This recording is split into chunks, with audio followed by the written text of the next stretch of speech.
हरे कृष्णा। आप सभी का स्वागत है आज के मॉर्निंग प्रोग्राम में। आज हम जगन्नाथ जी का एक बहुत ही सुंदर कहानी सुनने वाले हैं। जैसे हमें मालूम है कि भगवान जो भी कार्य करते हैं, जो भी लीलाएं करते हैं, उसके पीछे दो उद्देश्य होते हैं।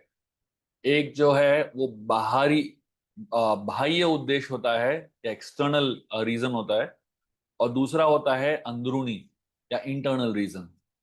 आज हम स्नान यात्रा के पीछे का ये दो उद्देश्य जो है वो देखने वाले हैं। अभी जगन्नाथ जी बीमार है।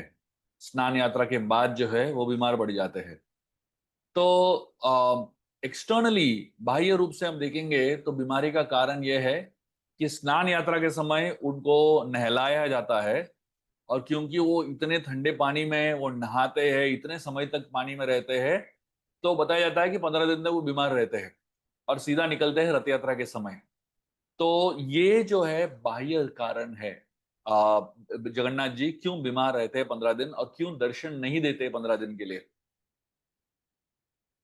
ऑफ कोर्स, दर्शन क्यों नहीं देते, क्योंकि जो बीमार व्यक्ति है वो किसी को देखना नहीं चाहता है और मिलना नहीं चाहता है, और वो अकेला रहना चाहता है ना। तो बाह्य कारण हो गया। लेकिन उसके पीछे एक बहुत ही सुंदर कहानी है, जिससे हमें भगवान की अंदरूनी सोच विचार समझ में आता है, और वो बीमार क्यों पड़ते हैं उसका एक अंदरूनी कारण समझ में आता है। बहुत वर्षों पहले एक महान भक्त हुआ करते थे जिनका नाम था माधव दास।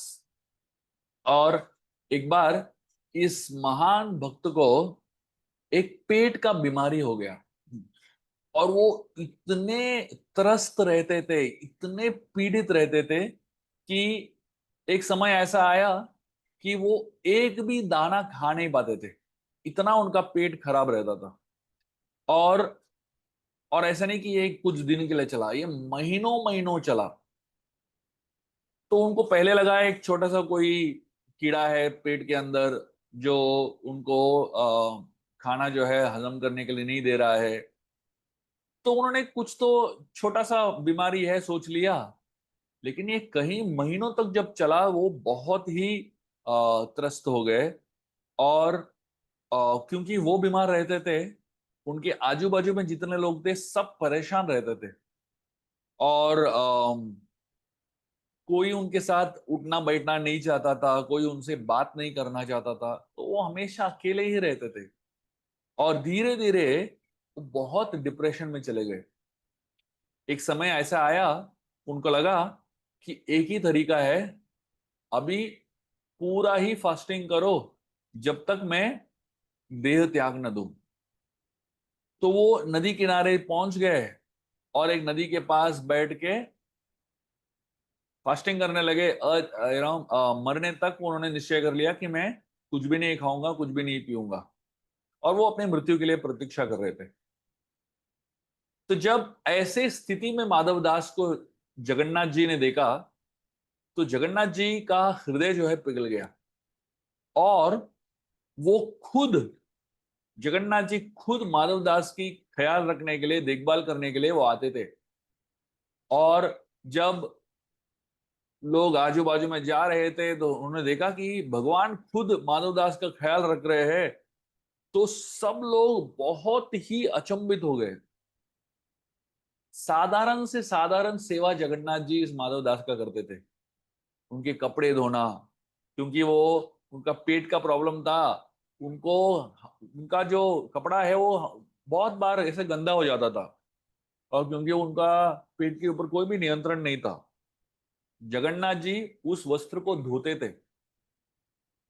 तो एक बार माधवदास जी को बहुत बुरा बुरा लगा कि भगवान मेरी सेवा कर रहे हैं, मुझे भगवान की सेवा करनी चाहिए, लेकिन मैं इतना बड़ा पापी हूं कि आप मेरी सेवा कर रहे हैं और मैं कुछ भी नहीं कर पा रहा हूं।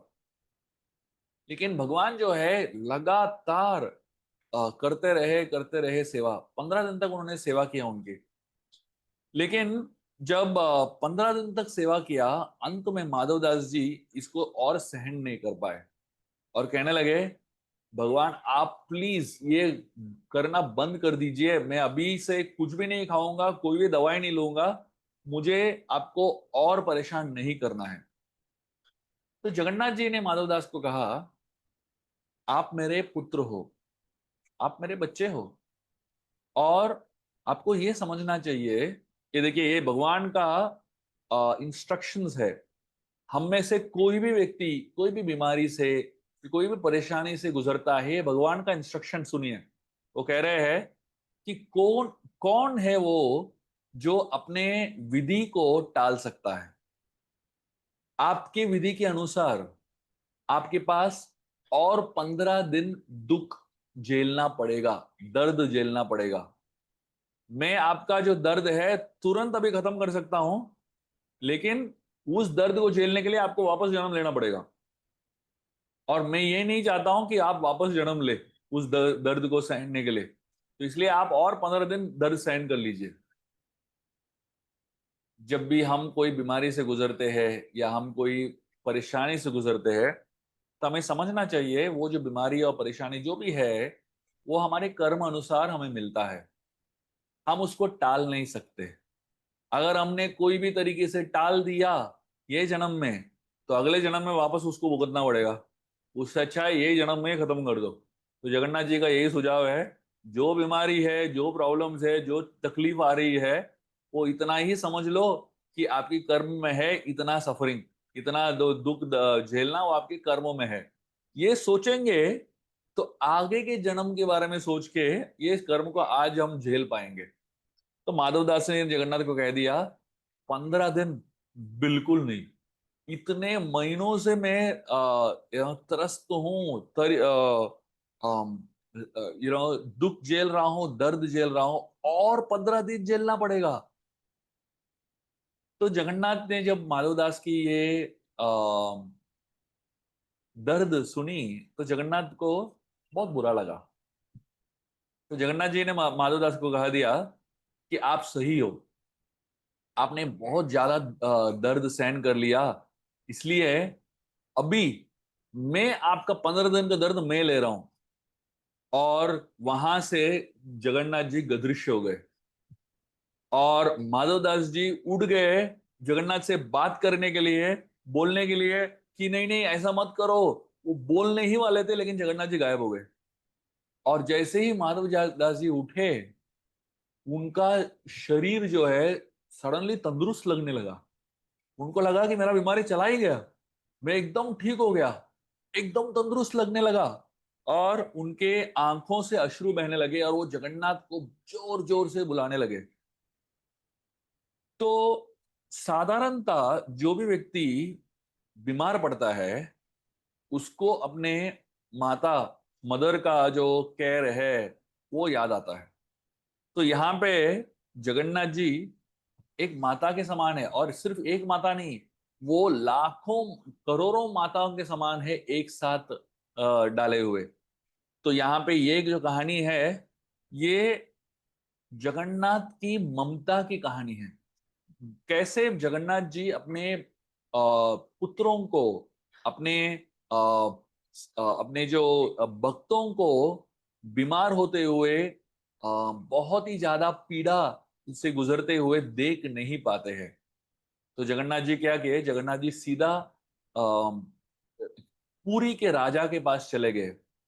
और जैसे ही जगन्नाथ जी का दर्शन पुरी के राजा को सामने मिला, वो एकदम अचंभित रह गया।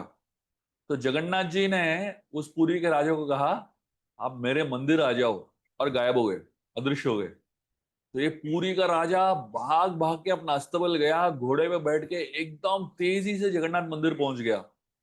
और जैसे ही मंदिर पहुंचा और मंदिर के अंदर गया, तो जगन्नाथ जी ने उससे कहा, मैं बीमार हूं, और आप अभी देख लो कि अगले 15 दिन तक कोई मुझे परेशान न करे। मुझे किसी को नहीं देखना है, और मुझे किसी को मिलना नहीं है। 15 दिन तक मंदिर बंद रहेगा, और आप राज्य को संभालो 15 दिन। और उस समय के बाद मंदिर के द्वार बंद हो गए, और 15 दिन तक जगन्नाथ जी बीमार रहे। और उसके बाद जो है रथ यात्रा के लिए बाहर निकलते हैं। उस दिन के बाद लोगों को समझ में आया कि जगन्नाथ जी उस नदी के पास उस माधवदास जी का इलाज करने के लिए गए थे, और उनकी बीमारी को स्वीकार करते हुए वो बीमार पड़ गए। तो कभी कभी हम इन कहानियों को सुनते हैं, हमको लगता है कि ये सिर्फ कहानियां हैं और इसके पीछे कोई हकीकत नहीं है। लेकिन जगन्नाथपुरी के मंदिर में जो भी विधि होता है, जो भी वहां पे अलग अलग जो है दर्शन होते हैं, उनके पीछे एक एक कहानी है, उनके पीछे एक एक जो है बहुत गहरा तत्व है। और हमें ये जानना चाहिए कि जगन्नाथ जी जो है अपने अ, हृदय से अपने भक्तों से प्रेम करते हैं। और क्योंकि अपने हृदय से अपने भक्तों से इतना प्रेम करते हैं कि उनके लिए, उन भक्तों के लिए वो अपने जीवन में, अपने निजी शरीर में उस बीमारी को ले लेते हैं, ताकि उनका भक्त जो है इतना दर्द से गुजरना न पड़े। तो जब हम इस 15 दिन के बारे में हम सुनते हैं, स्नान यात्रा के बाद रथ यात्रा तक, तो हमें जगन्नाथ जी की ममता याद आनी चाहिए। और हमें जगन्नाथ जी के जो बहुत बहुत करुणामयी जो हृदय है उसके बारे में हमें ध्यान रखना चाहिए। आइए, जब हम जगन्नाथ जी का इस समय मनन करते हैं, ये जो 15 दिन हम अभी स्नान यात्रा के बाद रथ यात्रा तक जो 15 दिन है उसमें मनन करते हैं, हमें जगन्नाथ जी की ममता के ऊपर मनन करना चाहिए।